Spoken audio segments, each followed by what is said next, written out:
All right, Mr. Chair, you are live. Okay, good morning. Calling the Audit Committee meeting of February 22nd to order. We have a quorum. I'm missing our Caroline and Rhonda, but we do have a quorum. So next item on the agenda is approval of the agenda. Do I hear a motion or a move to amend the agenda? Mr. Chair, I move to amend the agenda. Please. Yes, we'll delete the risk assessment. I only have 3 responses, mine, Alderwoman Tierney's, and Mr. Gerald's, and that's just not sufficient for us to do a complete job today. So, okay, that is so noted. I also thought, and I'm going to check with Jim Cardillo on this. I thought we were supposed to get the quarterly performance measures. What I see is the measure for transportation. Is there something more on that I'm not seeing? There is? Okay. Yeah, there's tabs for each of the departments across the bottom. All right, so let me pull that up.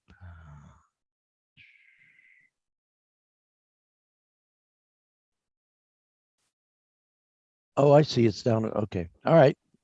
Well, that can stay on the agenda. Director Dickinson. Yes, I thought I sent you risk assessment stuff yesterday. It was late, but you didn't get it? no, I didn't get anything Okay. from you. So, all right. And let me look and see where it went to. I got a kickback on one of your email addresses. Right, but I thought think you had- probably sent it to the old one. Yeah, all right. Yeah. So let me look that up. And then I thought I had resent it again, but maybe I didn't. All right. So I'd like to add to the agenda I'm not even sure how to call it, but it's almost like the nature of the committee. I personally am finding it quite frustrating that we're not a standing committee. And I am so used to operating and finding all materials in iLegislate, and we don't have that. And we also, I'm used to having Takia form the agenda, manage the whole thing. So I'd like to take a couple of minutes to discuss with the committee what, if anything, we can do about that. Maybe it's only my preference, and therefore that will be a minority. But I'd like to add that to the agenda. Is there a motion to that effect? So moved to add. All right. Second. Okay. Okay. All right.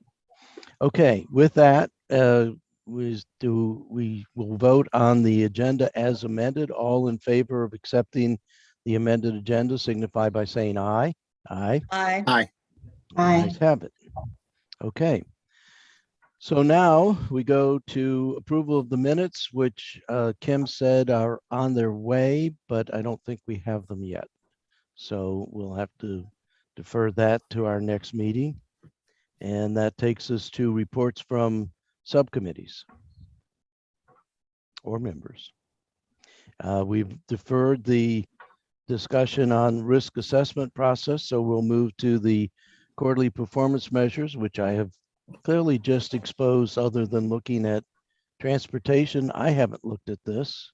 But Jim, this was, and I know Katie, this is one of your areas of strong interest as well. So we have the quarterly performance measure reports. What do we want to do with that? Jim, could you do a share screen for us so we could all see it all at once? I believe so. I am working off a laptop, but I believe I can do that. I'll confirm. So just, Yep.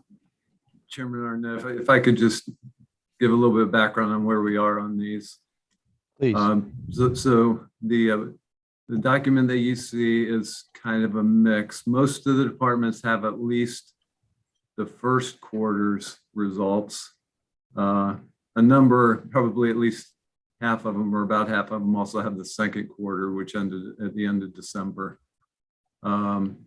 At least one department, which is planning and zoning, is not complete even for the first quarter. So they're working on theirs and have a new interim director that's pushing those forward. So that's kind of where we are. It's a start, but it's not quite where I was hoping it would be for this first submission. But we'll get the second quarter wrapped up and get that all submitted, and then as the third quarter completes, then we'll get those put in as well.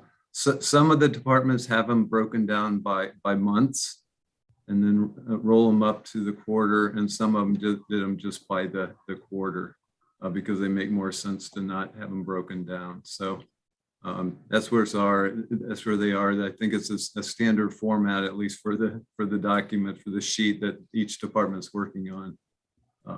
So that's where we are. So I was not on the committee when we had the meeting with the outside experts, so I don't really know what we're looking for. I would presume we're seeing changes for Yeah, the and departments. yeah, I didn't talk about that, and I should have talked about that. So, so the changes that are due to working with Forest Consulting will be in the FY23 performance measures. So there's a whole nother set. Those weren't done in time for the start of FY22, so we're still going by the old performance measures for FY22. The budget document will contain the new performance measures, and then FY23 we will be measuring those, and those are the ones that will be used on a going forward basis. So this is the last year for the use of these performance measures that you're looking at. It'll still be the same format. Many of them will still be the same, but there were some improvements made through the work with Forest Consulting. So what is going to be used as the backbone for this year's budget binder? These or the new ones? The new ones will. The new Because ones. it's going to be the FY23 budget, so it'll reflect the new performance measures, the FY23 performance measures, or the future ones. I'll get to you in 1 second, Ms. George, Okay. but how do we get to see the FY23 version of the performance measures? Or how do I? Maybe the other committee members have already seen it. We can provide those. We're putting those together in a document for the budget book. So as soon as those are all compiled together, we can provide those to the audit committee.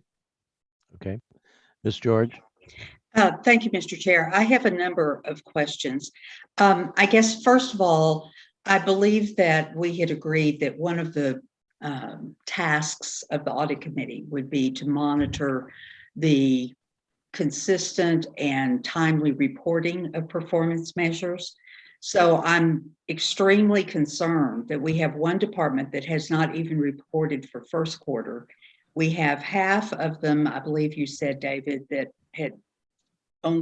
had reported through second quarter, Right. and then most who had reported through first quarter. I'm just finding that very perplexing, frankly. Who in your office, David, is responsible for making sure those departments are getting that information turned in timely? That's a wonderful question. So right now it's me. Right now it's me. So Oh, I wow. was the assistant city manager. Right. So it's me right now, and I've got a lot on my plate right now. So Well, do you have somebody in the queue to take on that responsibility? Because I mean, this is, especially to going fill into that budget position. season, this is kind of like a big deal.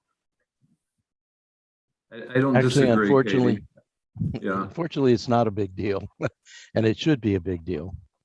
But David is correct. He doesn't have the assistant city manager, and for planning and zoning, we don't have a permanent director of planning and zoning. Plus, they are so overwhelmed with, I believe we've assigned way too many things to that department, including the consent decree, which with the housing authority members, which is raising its head again. So I think you're absolutely right.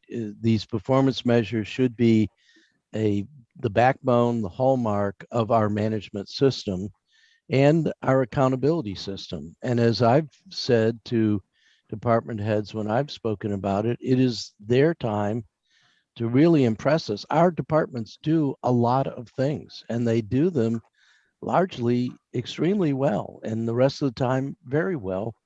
But this is viewed, and I was a manager through my entire federal career. I know this is viewed as make work and ho-hum stuff that you have to do. And so you assign it to somebody and they just push it in and hope for the best. That's not a good management tool. And so I think that you're right, Ms. George. We need to figure out a way to get more emphasis on this.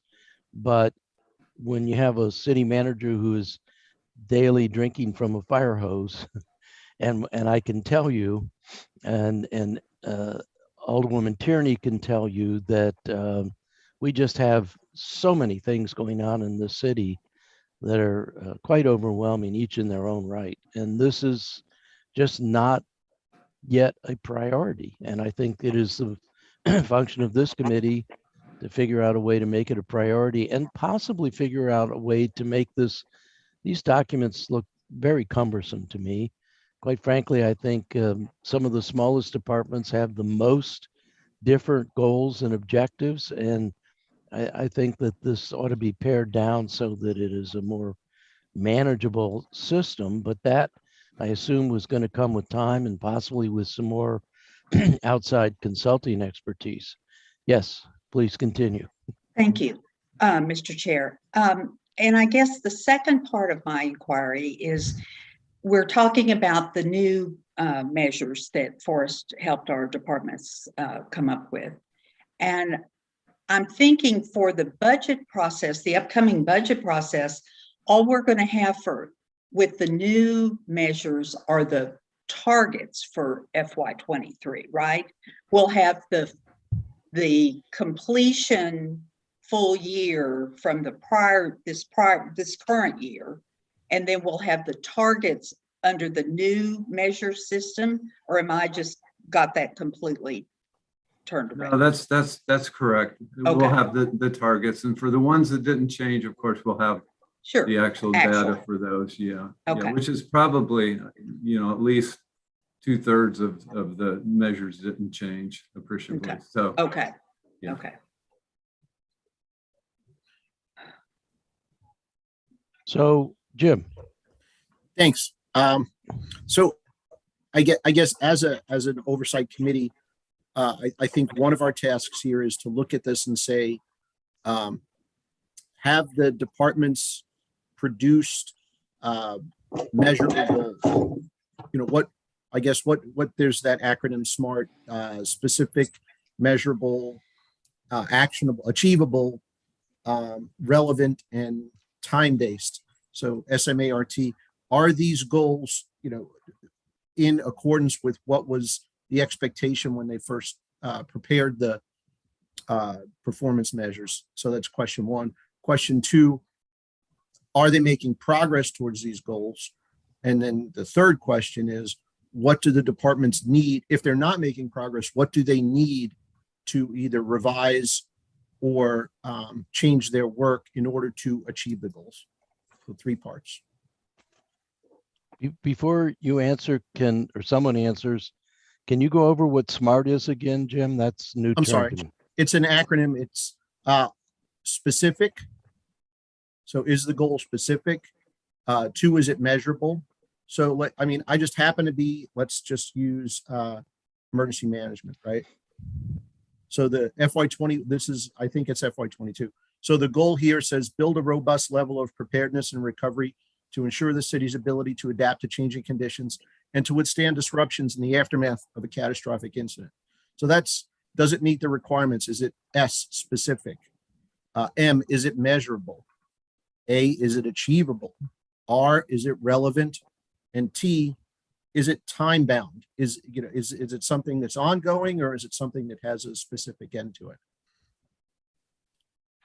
Jim, So- if I might, Go ahead. Go ahead, Katie. Thank you. I believe when, I can't swear to this, but I believe that when Forrest did their review with all the departments, they basically did that evaluation. So I'm not sure that it's necessary. I mean, I guess we could look at that, but I believe Forrest already did that. But following on to our chair's earlier comment, we've got a lot of columns on these reports, and I'm just thinking in terms of trying to make it easier for departments to get their information out timely. I'm wondering if we, on my screen, I'm sorry, it's too tiny for me to actually read what's on there. You're But right. I'm just wondering if we need all of those columns for the report that comes to us, you know, or even that's reported out from the department at all. Maybe for their internal purposes, maybe they need all of that. But for what, thank you so much. But I just think, you know, there's a difference between data and information. And right here, we have a lot of data, but I'm not sure it's the information that we need. And so maybe, and Mr. Gerald, I think, you know, maybe that's a conversation offline about how to synthesize what they have in their reporting template to down to something just real, I don't want to say quick and dirty, but I'll say quick and dirty, that we can I'm sorry. assess. Jim, if you could go up to see the headers, I think that's helpful, because there's I think 4 columns that are just fixed. Those describe what the, you know, what the goals, objectives, benchmark, and performance measures are. I think what would be helpful is if we don't have the monthly numbers and just hide Yeah, those columns. that's why I hid hide those, Yeah. and just show the quarterly numbers, That's- because yeah, it feels that's what I like did. there's too much information there. Yeah, Yeah. I did. I hid the quarters just Yeah. to look at, I hid the months just to look at the quarters. But what, on this page, what does 11 mean? What does 18 mean? I think you're right, Miss George. The having data here is not providing information. And, you know, 11 and 18, what? So that's the number of facilitated training exercises and outreach programs citywide. So the benchmark is 5, and these are the results. There's been 11 facilitated training exercises put on by OEM for the first quarter, and then there were 18 in the second quarter. So those are just the actual measures, what they've Right. accomplished. And do we So- have the goal? What the goal was? 5 was the goal? Let's It see. does- The no, it doesn't benchmark look- is 5. All right, but a benchmark's not necessarily the goal. Yes, I mean, correct. so, So this is probably one that was restructured so that the goal is truly a goal, something that's Okay. measurable, right? gotcha. I mean, that was part of the problem, was we had goals that were just statements of sort of purpose Right, instead of an measurable actual goals. goal. Yeah. Okay, So, cool. but going back to the numbers 11 and 18, if the benchmark is 5, it sounds to me like either the benchmark is too low or they're overachieving, or, I mean, telling me that they had 11 trainings doesn't tell me anything at all about the training. It could be that they've trained a group of 2, or it could be they trained a group of 25. It doesn't have, for me, tangible meaning. So it's hard to think of it as a performance measure. But by what they've shown here, again, either the benchmark is too low or they've got too many people doing too many trainings. I don't know what to take from that. Yes, Katie, please. It kind of gets into the nuancing of performance measures, but this is truly an output measure as opposed to an outcome measure. And I think what you're striving for, which I think is realistic, is that we have more outcome goals as opposed to outputs. And that's a process usually with organizations as they mature. they do move from just merely measuring outputs to measuring outcomes. And so we'll see with the new 23 measures, if we've achieved that. I think that's an excellent point. And quite frankly, for the record in the minutes, I would like to get this acronym SMART. It's pretty catchy, but I think it is comprehensive. But also, I think you're dead on. The notion of output doesn't tell us what we need to know. We really want to know outcomes. You had 11 trainings or 18, whatever it was. What impact did that have? Do we know that 11 groups went on and were better armed to do preparedness for the city? I don't think we know that. And so it's not clear that we really have, for me, performance and outcome are pretty synonymous kinds of things. You perform in order to achieve an outcome. And what you're pointing out, I think, quite well is what we've got is output and no real measure of performance. Yeah, and I think we all need to just keep in mind, and again, Forrest emphasized that. You remember when they did their presentation, they talked about input measure, output measures, and outcome-based measures. And outcome-based measures are hard to measure, right? So if you think about an outcome measure like the street condition, you know, oftentimes the performance measure is the number of potholes that are filled. Well, that tells you something, but it doesn't tell you what the condition of the street is. Right. Really, you know, how smooth it is and all of those things. But it's hard to measure how the outcome based, like for a street. And it's probably going to be hard to measure what the outcome of a facilitated training is, right? How do you measure that? Do you just say the number of trained people and assume that they all fully understood what they were being trained on and you know, therefore are more able to do whatever they need to do with that training? That's just a hard thing to measure. So it's always easy to measure outputs, but it's always hard to measure outcomes. Or not always, but typically. Mostly. So it feels to me like we have more work to do, and I'm wondering if what the sense of the committee, and again, I apologize, I just wasn't here for this. Doesn't mean that I don't care about it, but do we need another dose of outside contractor? No, again, what you're looking at is the old ones. You're not looking at the benefit that was derived from Forrest. Those are the FY23. So I think it sounds like what we need to do is shift focus to the FY23 to make sure that they're measuring what we want to be measured. David, would it be real? I certainly don't want to put more work on y'all, but maybe Forrest could produce a document that basically lines up the 22 measures against the 23 ones, just so we could kind of see where the modifications occurred. We can try. We can try. I'm not sure when we're going to find time to do that, but we can try. Well, no, I'm saying put it on Forrest to do it. I agree with you. Put it on Forrest. I know none of us, with all the other things going on, have the time to do that. And most of us, including me, don't have the expertise to do that. That's why we hire consultants. So right. We would just have to rehire them again to do that because their contract expired. Well, we've got some money. I'd say that's a worthwhile use of our funds. I agree with you. I think that that is,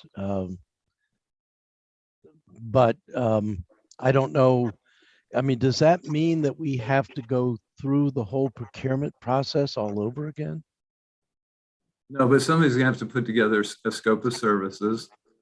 Somebody's gonna have to contact probably 3 firms. Hopefully we can just go back to them, but typically you would have 3 firms propose on it and then award a new contract. Well, that sounds like, I'll take it on myself to do a scope of work. okay, that's appreciated.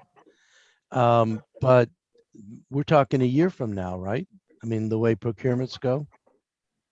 No, hopefully not. Hopefully it wouldn't take that long. Well, we No. don't have our procurement officer is hanging by a thread.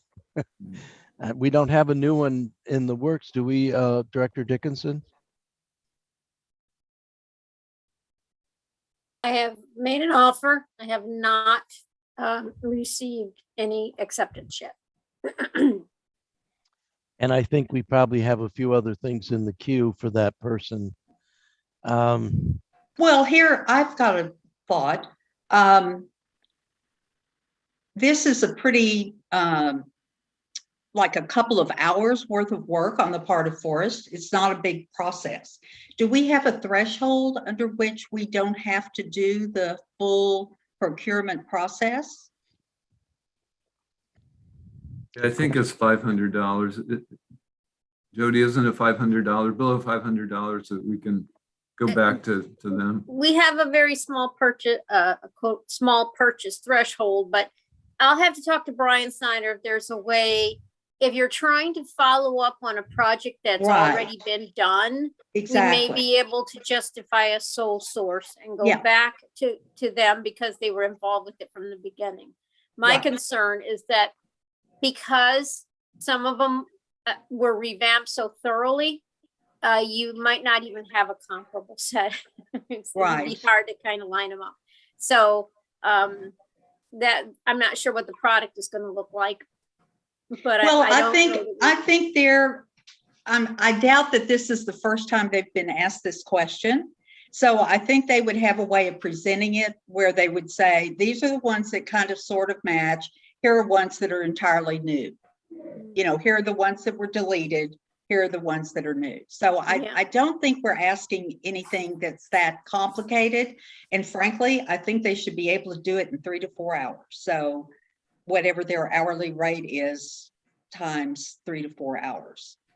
But thank you, Jody. I think it would be helpful because, I mean, basically a new provider is going to have to go back and use their work, which is not very sensible. So if So we I'll could have do to have a that discussion. add-on. I'll have a discussion with Brian Snyder about Thank whether or you. not we can do that. Yeah, if we Thank could do it as a contract extension, I don't know what the procurement rules are. I know we don't actually have, Title 19 was taken out of the codes. I assume we have some internal rules and regulations on procurement, but I would think that it would make very good sense in the interest of the expenditure of public dollars to do a contract extension with the people that have already done the base level of work. And we're just asking them for additional enhancements. So should we make, in order to formalize this, a motion that the audit committee requests that we extend the contract of, if this is possible, the contract of Forrest to provide us with some additional analysis? Or what is we don't have a person from Office of Law here. I don't know what the legal motion is to make. Alderwoman Tierney, you have had your hand up for a while. Are you just resting your wound? I know. Am I unmuted? Yeah. That too. I'm more concerned. Forgive me, I'm on 400 milligrams of Tylenol here. I'm more concerned about the lack of, I don't know what it is from the department's perspective, if it's, in other words, I'm not sure if it's a matter of David not having the support or the reaction of the departments. I'm reading, and you may not all have this. It was Jody's direction, Director Dickinson's direction to the departments on what to provide as far as the budget and the performance standards. And if I may, let me just read it to you. It asks for what we need for the budget org chart, and then it says performance standards.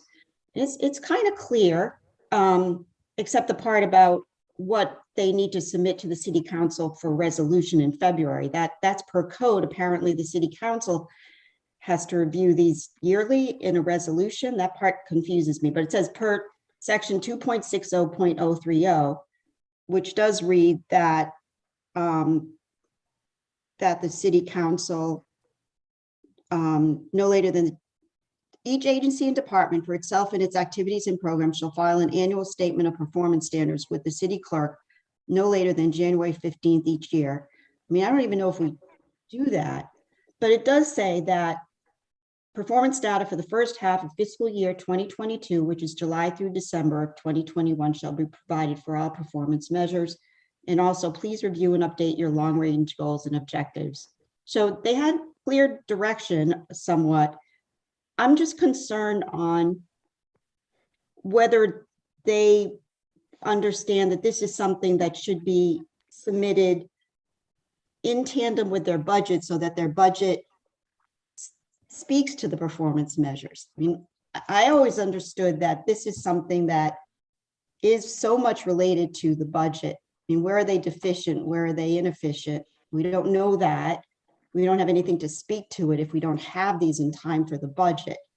So there's some sort of disconnect or confusion here. I think, number one, what is the code? What is the code process that we're following? That's my first question, because I'm a little bit confused about this resolution that we have to approve each February.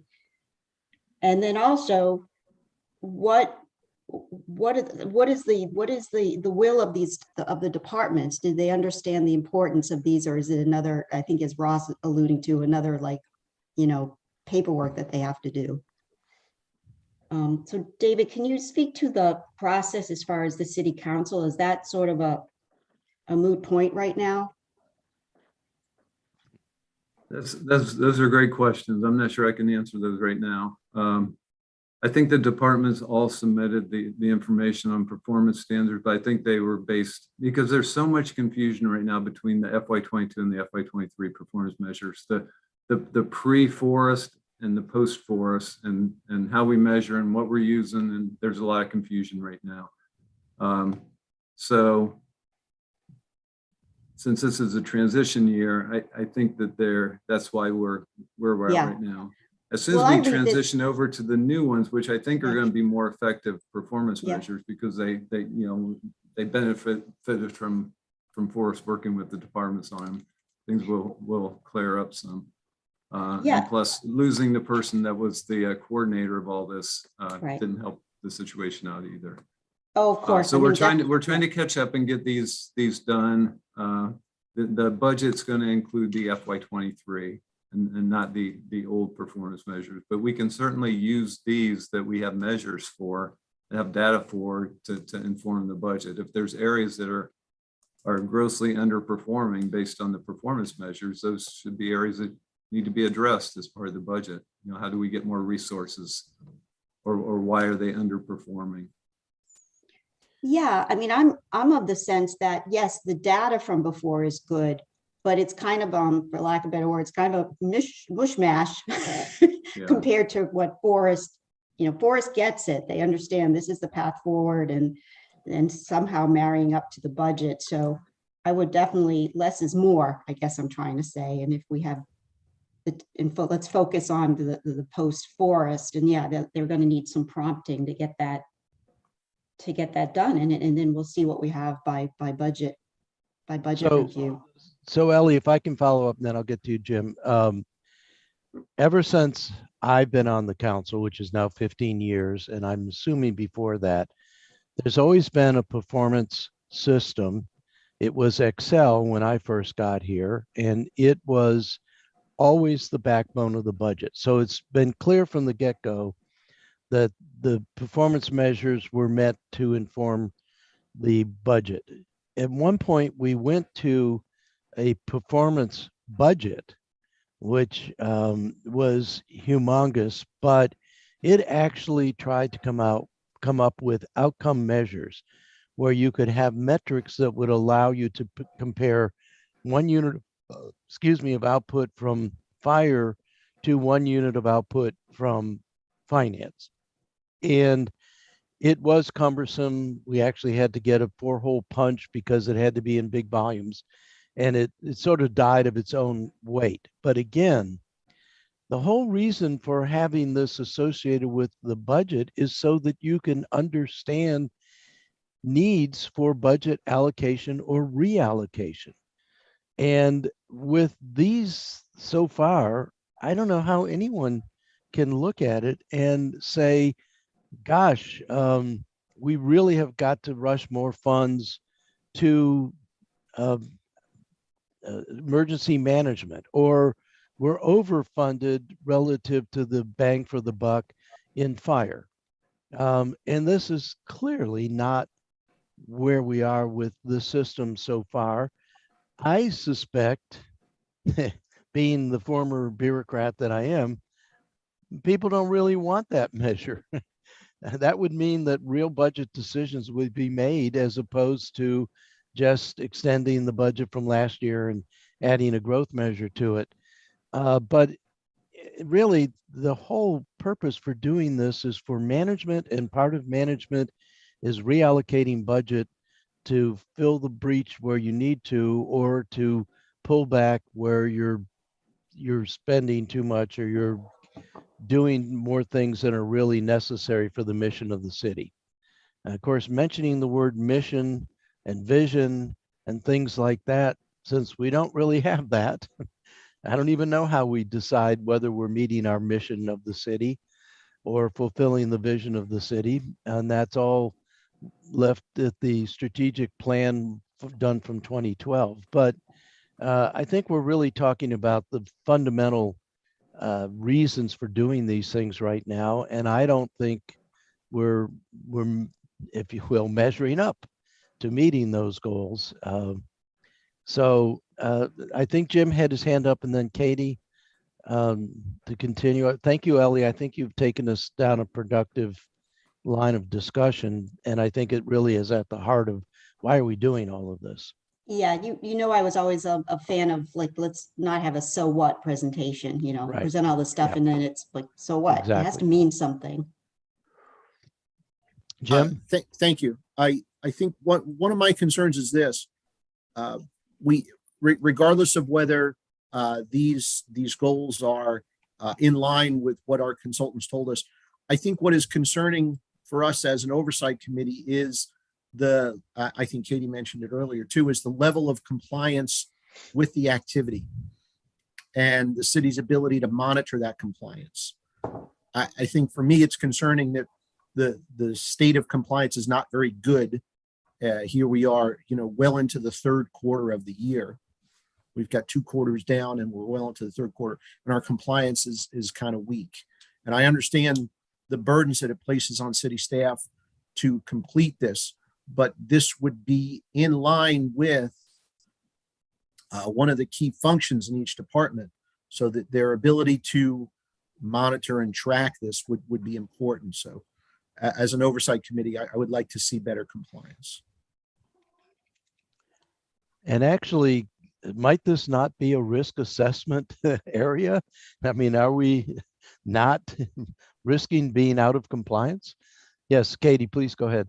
Well, and thank you for teeing up my next question. I'm still stuck back to the part where Alderwoman Tierney mentioned about the city code compliance. Apparently, we're not even in compliance with the city code as to the reporting out of measures in the middle of January. And that, I mean, that's concerning to me. I'm kind of all about compliance. And I mean, do we just say, oh, well, that's just, you know, we didn't make that date. Oh, well, I mean, to me, that's the audit committee's part of our charge, is to say, well, are you joking? I mean, I'm trying not to express in too flip a way my actual concern about this, because I honestly didn't realize that there was a code requirement that the measures reported. I thought it was just sort of a traditional good city practice kind of thing, but we're not even meeting our own city code requirement. I mean, that's all kind of shocking to me. And we adopted it last October, the revision to the code. We should probably, oh, excuse me for interrupting, but. No, I'm done. Thank you. Yeah, Thank no, you. we might want to we might want to screen share that, the 2.60.02030 and 2.60040. Well, and anyway. also we might want to go back to the code to look at the purpose of the audit committee, which is 248, 410. And one of the purposes is compliance, Exactly. assuring that our policies, financial policies and procedures are in compliance. Right. And I think we're finding with this discussion, not so much. I don't think we are. So then I guess the next question is, what are we going to do about it? I mean, it's one thing to call it out, but then, are we just going to call out stuff? To me, if we're not coming up with recommendations for improvement, and I fully understand Mr. Gerald's challenges, I totally get that. And this is not about assigning blame. This is trying to find something that works. And one thing that I'm wondering, Mr. Gerald, you could throw some light on this. Is it the tradition of the departments that the department director completes the performance measure reporting? Because typically in other organizations, that's delegated to someone else in the organization. Yeah, and I would say that's the case here too, is it's not filled out by the director themselves, that they've assigned Right. that to their staff. So if that's the case, why would planning department, I mean, yes, they don't have a director, but if they have someone delegated to take care of performance measures, and I'm sorry, but the fact that we are transitioning to new measures, they're not measuring against those yet, not until 23. So I'm sort of not buying that as their excuse for why they're not timely in their reporting. So if I can pick up on a segue that you gave, Ms. George, I'm sorry, I'm bouncing back and forth. I prefer first names, but I don't want to be impolite. So I apologize for bouncing back and forth, but I'm looking for this committee to come up with some action items. I'd like to have some motions on a couple of things. One is certainly a motion to find out if we can extend the contract of force to get a side-by-side comparison. That's especially helpful to me because I wasn't here when the developmental work was done, but I think that it's an action we need. The other action, though, I think we need to be talking about is something to do with bringing up the issue of compliance with Title II in the code for annual reporting, and compliance in terms of, are the departments actually complying with the system that we have in place? Now, I don't quite have in my mind what the nature of that motion would be, or even who we motion it to. I shudder because I think we're really motioning it to the city manager, and I know there's just not enough room on the plate for this as well, but that's what we tend to do. We tend to say, oh, we're so busy with the budget, we're so busy with city dock procurement, we'll get to that later on. And one of the purposes of this committee, as I'm construing it, is to be that nudge and say, hey, over here, there's some things that are not going well, and we need to get those addressed. And I think that part of what's incumbent on us as a committee is to raise that flag through some kind of action, motion, whatever. So I throw that out to the committee for your thoughts and what it is that, what action items we would like to take out of this discussion. And by the way, I don't think you actually got an answer to your question, Katie. I jumped in. I think, could you reframe what you had just asked? I think it was really of the city manager. Well, just, I guess it was more my. I can't make excuses for what you're asking for is for me to explain why planning and zoning didn't get their Yeah, that's performance. really it. And I have no excuse. I have no reason for that.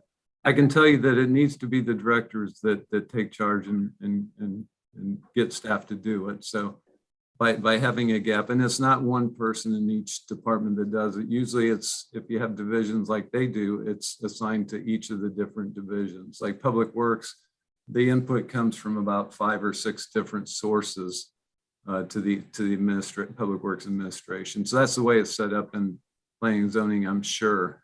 But I have no other explanation for why they were late. Question, David, is our P and Z director, he wasn't really briefed on this task, was he?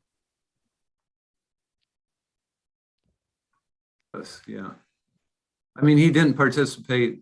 Yeah. The current acting one did not participate in the, because he just came in December. Okay.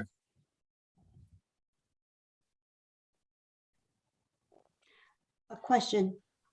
Please, I'm sorry, I was, Oh, no, Busy. I was just wondering, why were they so hung up on the performance standards prior the forest consultation? They seemed to spend a lot of time on those. I mean, was there miscommunication or? Just curious. It seems like they just spent more I time don't on that. understand your question, The, because we're still using the prior ones this year. We're not going Okay. not going to implement the new ones until FY23. but, well, now I'm confused. So we're not going to implement the new ones, but we have to receive the new ones for at least the fiscal, I mean, for my understanding is that they're the first half of fiscal year 2022, July through December of 2021 should be per forest standards, right? The forest standards are going to be implemented in FY23. They weren't finished until well into FY22. So we Correct. continue to use the prior ones, the pre-forest ones through FY22. That's why I said this is Okay, a for- transition period. Yeah, okay.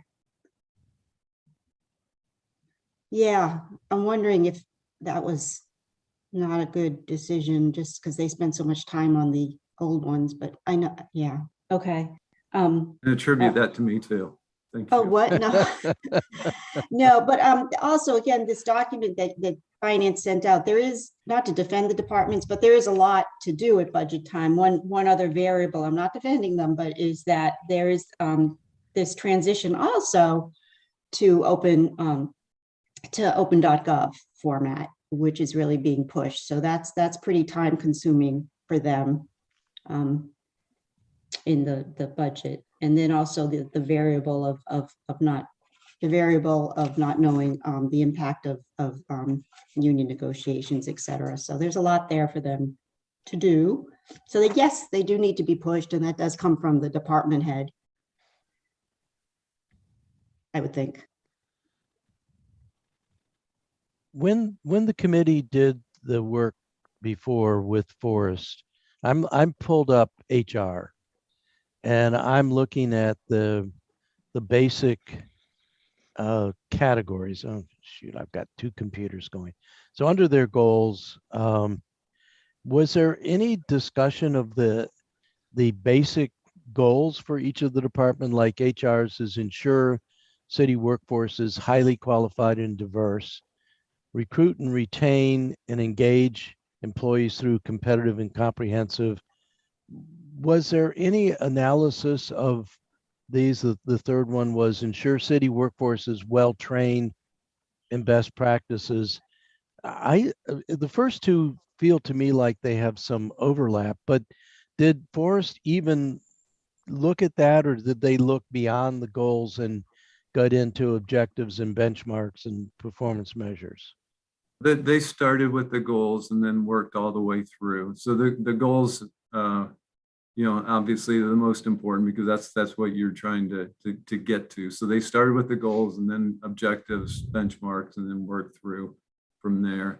And as Jim mentioned, they used the goal of SMART, right? SMART goals to make sure that, and I think they scrubbed a lot of the goals that are in this document because they weren't really SMART goals, or they were short-term and not long-term goals, which you want something that's going to last and that sustains the organization.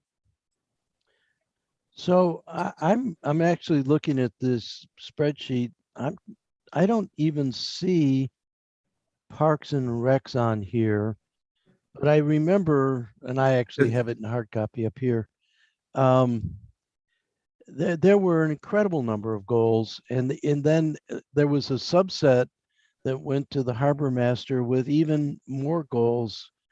And I think that maybe part of the cumbersome of this is we just have way too many categories to be coming up with measures. But I think that's not my expertise for sure. And I was wondering if Forrest made any comments on just starting at the left on the number of goals and the relevance of the goals and the overlapping of goals and goals that are created that are not measurable. So again, I don't know what they did. Yes, Ms. I- George. To respond to your query, Mr. Chair, I do believe they did that because that's one of the, when one looks at a organization's measures, that's one of the first things you do is just scrub out the things that are duplicative or unnecessary or whatever.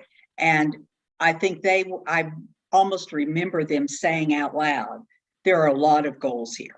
And so I'm fairly certain when we see the side by side, we'll see a number of goals that were dropped, basically. So, Okay, so- remembering that what we're looking at on the document that Jim pulled up for us, these are the old ones. These are not the Forest ones. So just please keep So that in- in mind. In terms of an action item from this committee, it seems to me that an action item is that we need to see from someplace the side-by-side changes of the old system and the new recommendations. Yeah. In fact, Mr. Chair, I'll make that motion that we reach out to Forest to do a side-by-side analysis of the old measures to the new measures, Mhm. and that it be done within 30 days. Mhm. Is there a second? I second that. Is there discussion? Um, Failing, oh, I have, please. oh, no, I just have a question. Part of this, I think, is when you talked about goals, they tie into a strategic plan. Is Forrest using a strategic plan that we have done in the past, or, it's you don't know where you're going, any road will get you there kind of thing? Like, are we tying this into a strategic plan? That's an excellent question, and I'd like to amplify Well, on that. maybe we should vote on the motion first. Well, I think this is, okay, fine, let's do that. Yeah, sorry, All in that's my favor of the motion on the floor signify by saying aye. Aye. Aye. I believe the motion carries. Director or City Manager Gerald, is it your understanding that we are still operating under the goals, the mission and vision and goals and objectives of the 2012 strategic plan? It's my understanding because there was never an effort to do new ones. Those were the only ones that we have on the books, even though they're not really on the books. I know that those were provided to Forest. I don't know how much they used them because they are a bit dated. Although when we reviewed them about a year ago, I think as part of the offsite budget meetings that we had, we thought that they were, still pretty meaningful. I agree with you. I think the failing step, because this happened at the end of an administration, was they were never adopted by the city council. And I do think that it is extremely important, as Alderwoman Tierney just said, if you don't know where you're going, how the hell are you ever going to get there? And that is the whole point for having a strategic plan. And the litmus test for achieving your strategic plan is, are you meeting your mission statement and are you attaining your vision goals? And I think that this is a failing, quite frankly, on the part of the city council as much as anyone else. The city council does not have a mission or vision statement. We don't have a shared goal. And I think that that is part of the problem in steering the ship of state, the city of Annapolis, is we have 9 or 10 or 12 or 14 different views of where we're going. And we need something that coalesces those to give some direction. And if we find out that we didn't have the right goal in mind, then we need to have a corrective process so that we can attain the goals that our constituents, the people we serve, really want us to attain. So one of the things that I don't know whether this is a function of the audit committee or not, but somebody, some committee, and I do think audit's as good a place as any, ought to go back and look at that strategic plan, because it does provide the umbrella for all of the compliance measures and all of the other things that are our charge per the city code. I don't know what the committee thinks about that, but it does seem to me that we've been long remiss in tackling this, and the drive really should come from the city council, but I'll take it from any source, including the audit committee. Ms. George, you had your hand up. Yeah. Yeah, thank you, Mr. Chair. I can think of no organization that I've worked with in performance measures that did not have a strategic plan in place. This is the absolute first time I've ever seen that. And I would also say the strategic plan that gets adopted, whatever it is that gets adopted by the council, should be the only strategic plan. In other words, there shouldn't be a strategic plan for a city and then the strategic plan for the council. The council is part of the city. It's their strategic plan as well. So we don't need to make up a bunch of different documents, but I mean, to your point, Mr. Chair, it's got to start somewhere. And Right. I would be happy. I think each of us could take a look at it. I've never even seen the document. I would love to see it. And on a quick term, not blah, months and months, but in a couple of weeks, everybody get their thoughts and feelings back to our chair, and then let our council members take it forward and at least get it adopted with whatever changes the council feels are appropriate. Because, and then that document needs to go to Forest, because they know, just like we do, that it was never adopted. It's not an official document of the city. And so in theory, it's not really a driver for what we're doing. And to Ms. Alderwoman Tierney's point, we're just 12 different departments are out there driving their own road. And it's not efficient, it's not effective, and it's a weakness. It's a weakness.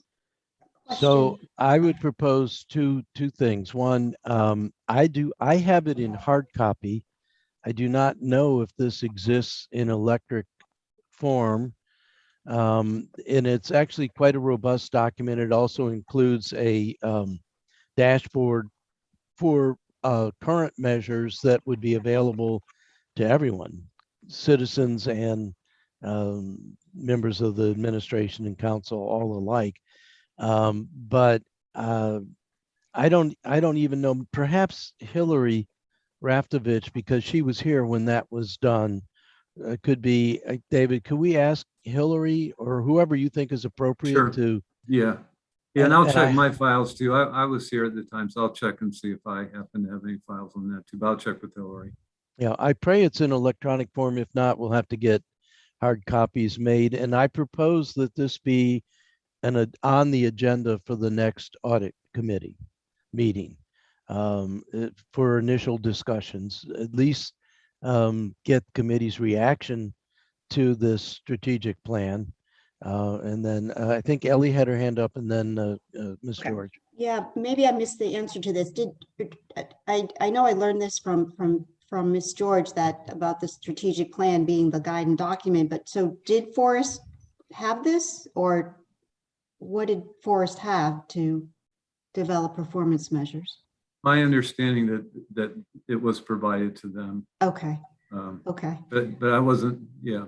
yeah. We'll try and Um, locate that document, and make yeah. sure it does get in their hands. And if it one does. thought, and I might have gotten this from Ms. George, is if we have money, I think it would be really a great idea if we had Forrest work on our strategic plan. It's something that, I mean, it's something that has to be done by a consultant, just because of the objectivity involved. At least they could comment on it. Jody, if it's Yeah. on this particular, because Miss George is waiting. Sorry. Miss George, Oh, just that I believe Mr. Gerald may have been told that Forrest received the copy of the strategic plan. I'm not sure, from other things they said, I'm not sure that they were. And I think they just sort of accepted that we didn't have one and kind of worked from there. So I don't think we should assume that they had it. We can certainly find out. Right. And also, I would say that for the next meeting, that I think this is a time-sensitive issue, and that we not wait until the next meeting to discuss it and give our thoughts, that we come prepared, having already looked at it and made our comments, to make a decision on, here's the document with all of our changes. Let's give this to Forrest to wrap up for us. I think because I do believe it is time sensitive. I believe it's long overdue, so that would make it time sensitive. Director Dickinson? Yes, if we're going to ask Forrest Consulting to do a strategic plan, that's kind of extending the scope of what we were doing. Yeah. The motion before that you voted on is just to have them do a comparison on something they were working on previously. Right. So you may have to go through another procurement process if you're going to Yeah. make a huge scope difference, like let's develop a strategic plan or let's assess our strategic plan. There may be another source, by the way. This was done by Virginia Burke under the direction of Mike Melanoff when he was the city manager. And it could be that, and this is up to your discretion, city manager, that we could invite Mr.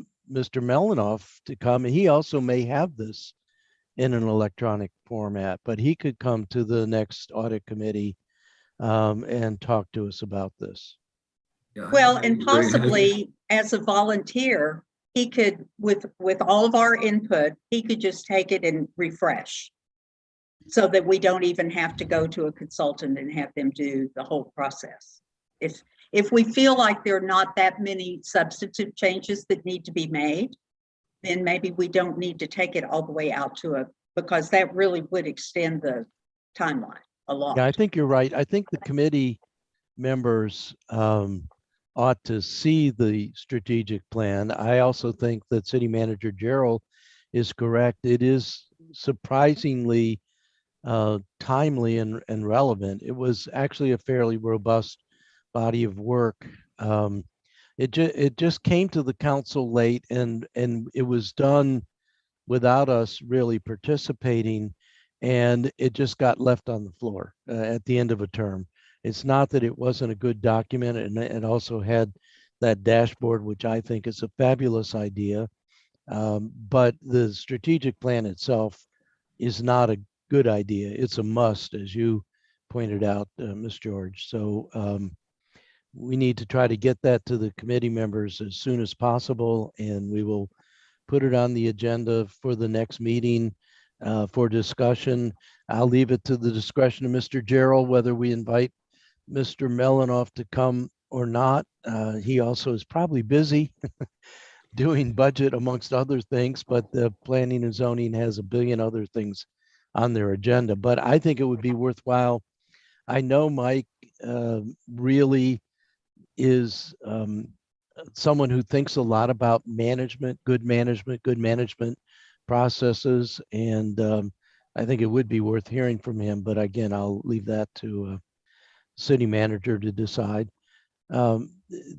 Alderwoman Tierney, you had your hand up. Yeah, I was just curious on this strategic plan, how granular is it, or how, I'm just concerned about I'll go to the my date. shelf of knowledge. Well, I mean, I'm just concerned about the date of it and how some of the our priorities have changed perhaps since then, Well, when you get it, you'll We'll know. you'll Yeah. see. And you know what I mean, as far as land use and public Yeah. safety and water access. But I it don't starts know. out, it starts out Yeah. with a mission, a vision and a mission, Yeah, and then it has some background, but then it really does get into, now it was clear that this was developed by the departments because it's very department oriented, but that's how we deliver our services from the city is by departments. yeah. So issue one is the need to match service delivery to resource constraints, and it goes along in that vein. I won't read them all Okay. to you, Okay, so but it's general. there's a lot of good stuff in here. Mhm. Good. So, all right, so we are going to get everyone a copy of that, and we are going to have it on the agenda for the meeting next month for discussion. And at that time, Alderwoman Tierney, you can tell us your view of how relevant it is, along with all the other members of the committee. And that'll tell us whether we can think about dusting this off Yeah. and adopting it as a, I guess this would be a resolution. I don't think it goes in code. What do you think about that, Katie?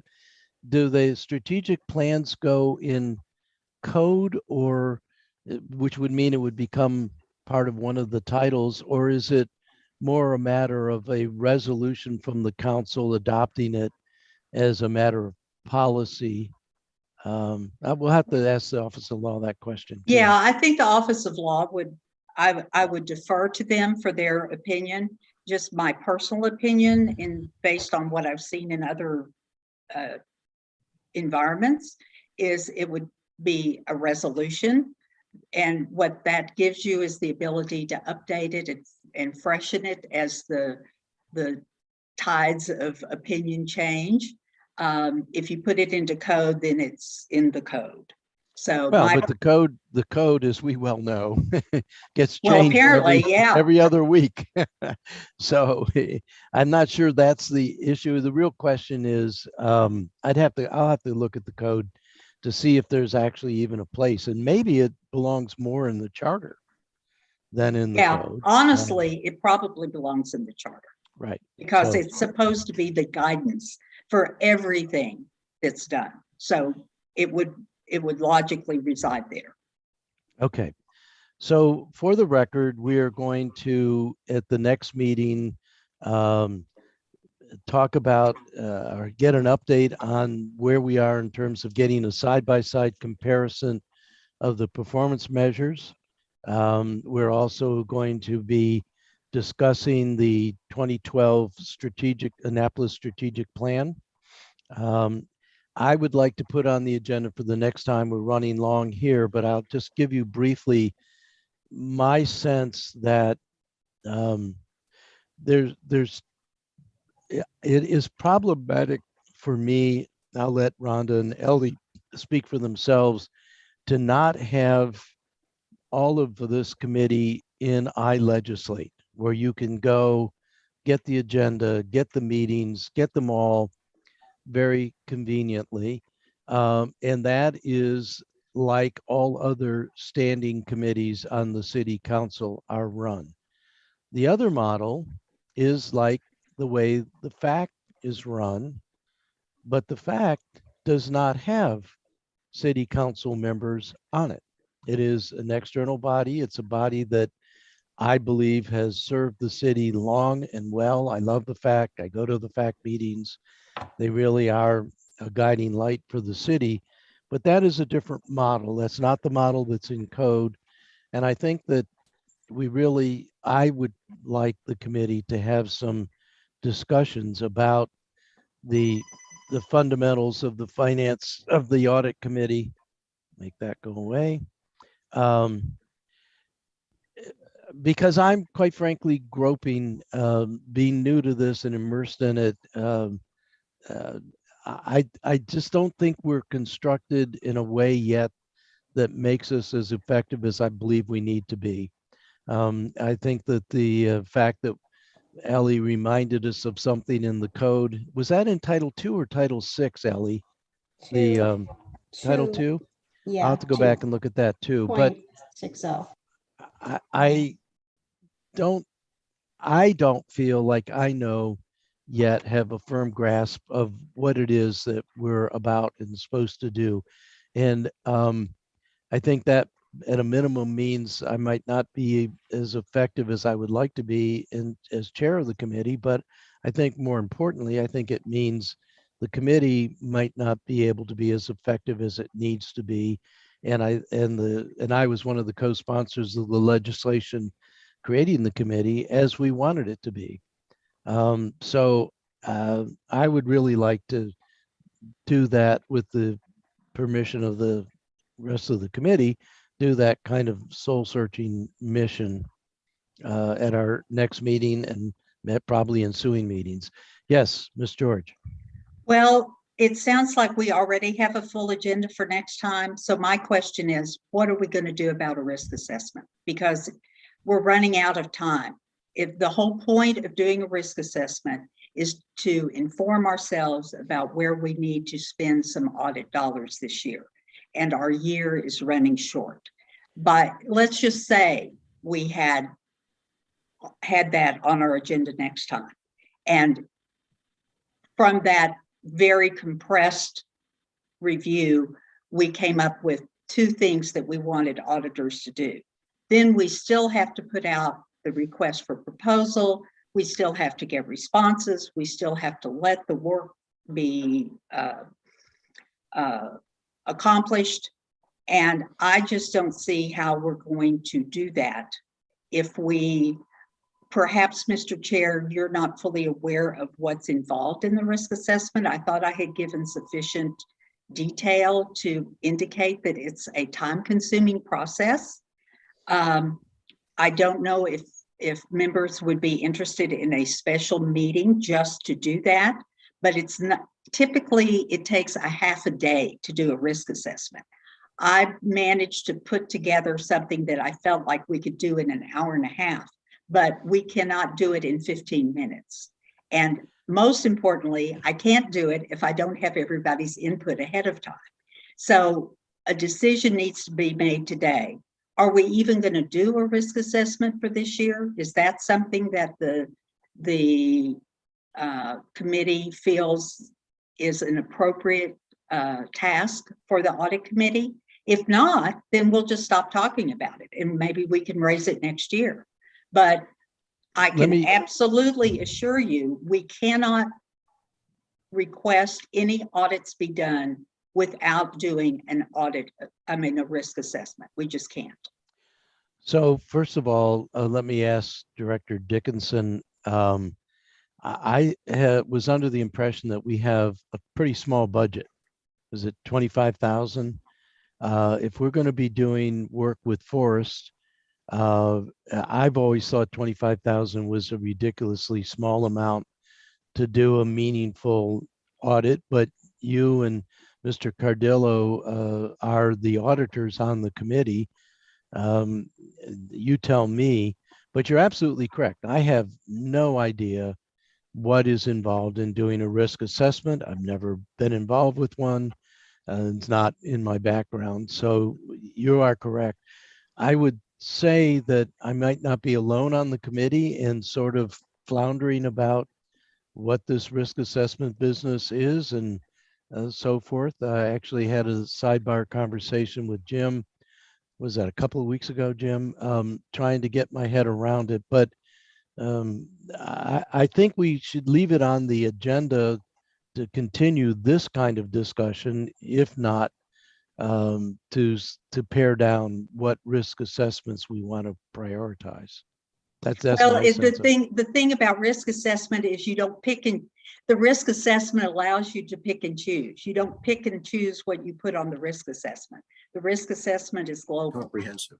Yeah, and comprehensive. Well, Thank you, Jim. I understand that, but you still have to pick the area that you want to do the risk assessment in. For example, the example you gave was with a a breach in the IT system. Well, but that's an item within the risk assessment. In order to do the risk assessment, you have to look at the city operation globally, and that takes some time. I'm taking your word for that because, again, this is an area that I'm grappling with, trying to come to an understanding of. Well, we But- can certainly make the decision that we're not going to do any risk assessment during this fiscal year. And Well- thus we will not do any audits, any outside audits, and just leave our 25,000 to do things with forest that we need done on performance measures and strategic planning. We could make that decision, but we won't be doing any audits. So I thought we did an audit. We did an audit of, which I've yet to see still, of Parks and Recs. Was that done under the rubric of risk assessment, or was that an audit? No, and that No. was my concern with it, that people just randomly said, oh, I know, let's look at whether cash collection at the Parks, Recs and Parks Department is okay. And they issued a report. We were provided a copy of the report. It was a perfectly fine report, but it was not based on a risk assessment. And it's just not the way audits are done. That was a compliance. It was a compliance activity. Yeah. Right. It was an internal compliance activity. Right. And there were not significant findings, I might add. So in our authorizing legislation, all of the right words are there. Risk assessment is in there, compliance is in there. There's a lot of other words. I'm not personally prepared or equipped to make a decision of whether we do an audit this year or not. My real question is, do we have the budget to do an audit and also do an extension of, how much was the forest contract? How much do we pay them for that consulting work? Jody, Ms. Dickinson, do you know? I was thinking it was 12,000. It was a minimal amount. We can check with Brian Snyder and find out. I don't recall. Off the top of my head. It wasn't as high as 20. I don't remember what the amount was. We didn't spend your whole Like, I think it 25. was like 12 to 15, somewhere in Wow. that zone. So that's We half got of a the, really good deal. Yeah. that's half of the budget allocated to the audit committee, which means we have half the amount to do an external audit. So how much does a typical risk assessment audit cost? We are going to do the risk assessment. From that, we would choose one or two things to be audited. Based an on audit- that. Yeah. Sorry. Yeah. Yeah. And the audits could range anywhere from, depending on who's doing it, could range anywhere in how, because it's time, they build based on time. So it could be 5,000, it could be 20,000, it could be 50,000, in which case we would choose not to do it. Well, or to ask for more money. Or we could ask for more money, right? But we won't even know until we do a risk assessment. Alderwoman Tierney. Yeah, on the risk assessment, how, you might have already answered this, Katie, but how much time do we need? I mean, it's really prioritizing risk. I mean, I'm a linear thinker, so you have the risk assessment and you're like, whoa, finance is first, or cybersecurity is first, or, what department then handles that? So you sort of then prioritize which department should be audited Right. first, right? Right. It's a linear Exactly. process. Yeah. Okay. Yes. So it sounds like it's that you well said. It's very important that we do this risk assessment so we have this guidance. How long? What is the minimum amount of time to put that together? I mean, is it completing the Excel spreadsheet? Yes. Yes. Okay. And value and adding values, because remember the 1 to 5s on all those different Yeah. columns. Yeah. And we can, if we all talk fast, if we come prepared, meaning everybody's already given me their inputs and I've already got them on the Excel spreadsheet, then we can walk through and start putting values up and totaling Okay. up the values. So, I mean, like I said, it typically takes 4 hours, But we can, if we all talk fast and we're efficient, we can get it done in an hour and a half. But we can't, I mean, it's going to be pushing it to do it in an hour and a half. So my problem is I'm hearing two different things. I'm hearing that risk assessment is a global thing. We have to look at the Correct. whole city Yes. and then pick a subset. I just can't imagine looking at the whole city in 4 hours, let alone. Well, we're not, looking- we're looking at the representatives of the whole city. In other words, Mr. Gerald has provided information, Ms. Dickinson has provided information, the members of this committee have provided information. So it's not going to represent every single department in every single way, but typically the highest risk areas are on top of mind for everyone. So you get a certain consensus simply because the things that are at highest risk are always at top of mind. All right. So the other mixed message I'm getting is it's your view that there's not enough room on the agenda as it's stacking up for the next meeting to have risk assessment on the agenda. Correct. If having it on the agenda means discussing what is for me still a hard to grasp concept of city global risk and then prioritizing subsets within that. I just can't get my head around it. So, Well, all I can say is I've sent you information and it's certainly things you can Google offline. you sent me So- data and I have Googled it, but still a risk assessment for the city globally. That's what we're That trying to still- do in that- an hour and a that's- half. God That bless. still seems to me like you need to go city component by city component, analyze whether there's risk, and then ascribe a level of risk to that in order to come up with a priority. Well, if the committee wants to spend a half a day, we can certainly do that.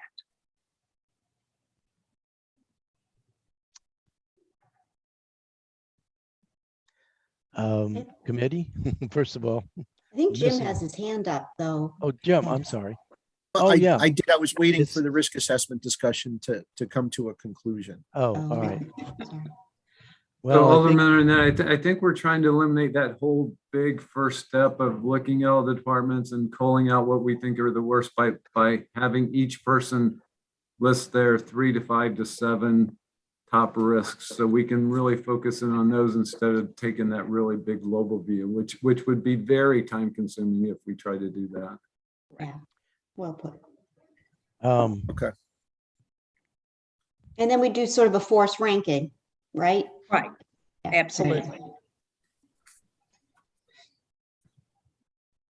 And if you'll recall, that final column is mitigation, yes or no. There are a few things that may be high risk, but the departments or senior executives on this call know that there is some mitigation already in place. You know, maybe there's already some tasks being done to mitigate that risk. I'm thinking of an example being in IT. Yes, maybe there's a possibility that we could be hacked, but they've already contracted with someone to do a risk, you know, their own control review or something. So just because something comes out very high risk doesn't mean we're going to do an audit of it. It just means that we've identified that it's high risk.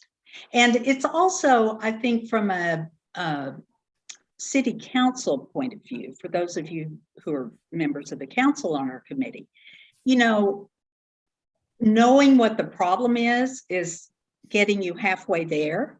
And so maybe we're not going to do an audit of it, but at least it's on the community radar. And we know that steps need to be taken. But if you just don't even acknowledge that there's a risk, then, you know, that's not very, it shows kind of a lack of attention and responsibility and accountability. So it's kind of a way of protecting your reputational experience by saying, hey, we know these are risks. And in these cases, things are being done. In these cases where we have money to audit this year, these are things we're going to be auditing in future years. So it gives you a framework of saying, yes, we understand where the challenges are and we're looking into it. But I guess going to your example of IT, first of all, I know that Brian Paquin and the IT staff are much more aware of what their risk of a cyber attack is than we are. Right. And I would assume, let's take police, for example. What kinds of risk analysis would we do of police? We're not that doing they- a risk analysis of police. All we're saying is, are there, and I think Mr. Gerald on his list that he provided had a couple of issues, things that he was concerned about in the police department. He was not doing a risk analysis. He was just saying, here's something that is concerning to me from a risk standpoint. That's all we're doing. And then if we think it's high enough risk, is it auditable? Is it something that an audit firm could come in and look at from either an operational, a financial, or a compliance perspective? That's all we're doing. I will point out, Mr. Chair, it's 9:30 already, so Right. maybe we need to be coming to a close. I think that is a good idea. Jim, is it something quick or will it keep for the next meeting? It is something quick, and I just want to keep in mind on the agenda, we do have to, still remaining in the next couple of months, we still have a presentation from CLA, our financial auditors coming down the road. And we also have to get out an RFP for new audit services that would commence with the FY22, the 6/30/22 audit, which is coming down as well. So we Okay. do have some responsibilities and some tasks coming down in addition to this very important task. So let's please keep those in mind as we prioritize. Well, I think you're raising a very good point. Who is it that you expect to keep those in mind? It's not me. So and this is where, again, if we were a standing committee, Takia Green would be making sure that those things are recorded and put on the agenda. Takia Green, if we were a standing committee, would be the one.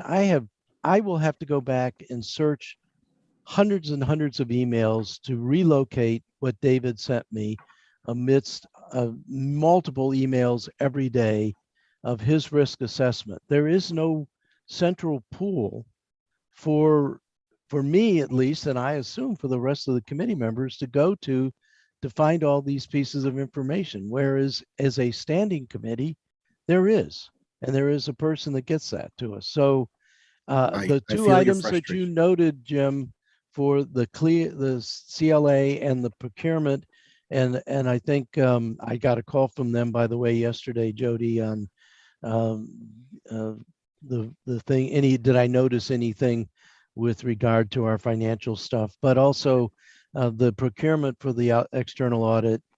Those need to get on the agenda, but it's not my job to put it on the agenda. I'm sorry.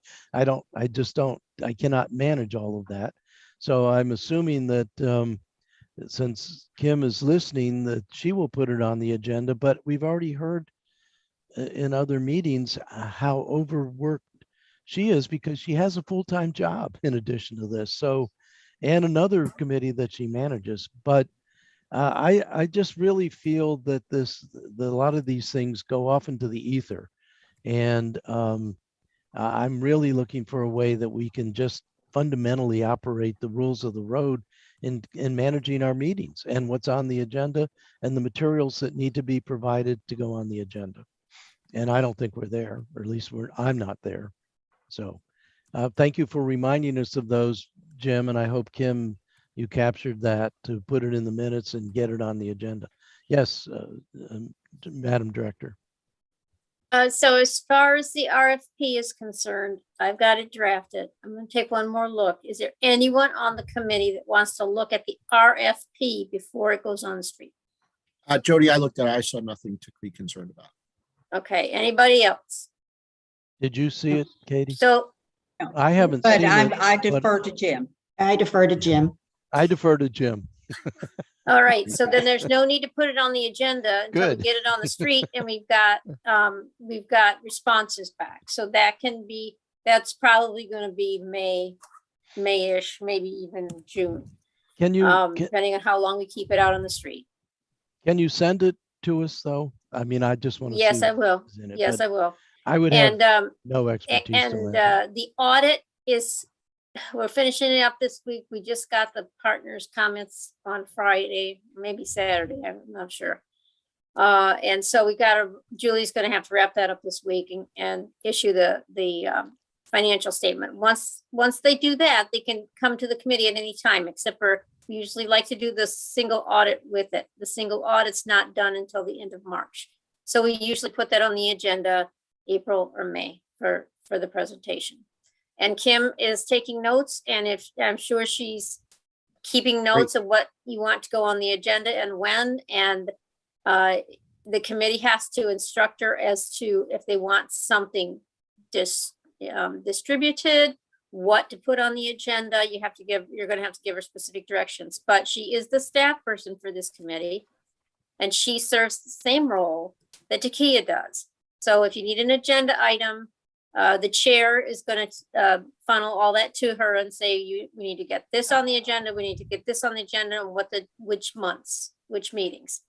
So just, in her other committee, the FAC,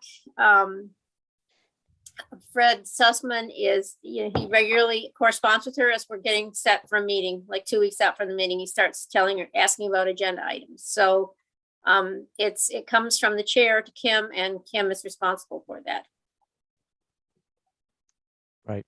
But that is a committee, and this is a hybrid of a standing committee and the FAC committee, a non-council committee. Yeah, but and my it's- point was that it kind of functions the same way. It Yeah. functions the same way, but you go through Kim.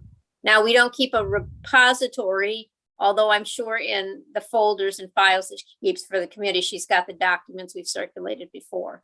Not as far back as the strategic plan or anything like that, just in the last couple of years. Alderwoman Tierney. Thank you.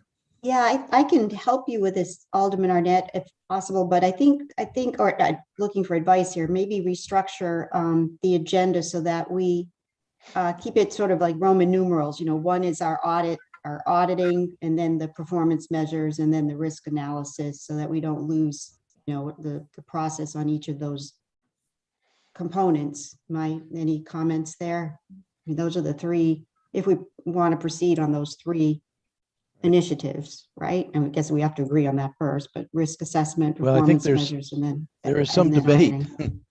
auditing. I'm taking it from Ms. George that we're not allowing enough time to do the risk assessment for the next meeting for sure, because we have two other big items on there. The comparison of the Yeah. performance measures and the whatever the other one is, it's floated out of my mind. Oh, the strategic plan. And those are pretty big items. So I'm not sure we're having problems coming up with items to go on the agenda. I think we're having problems with having time enough to get to all of them and get some priority. So, all right. With that muddled ending, is there a motion to adjourn? No. Good. I Let's move, continue. I move that we, I move that we adjourn. Do I hear a second? Second. Is there discussion? Apparently. All those in favor signify by saying aye. Aye. Aye.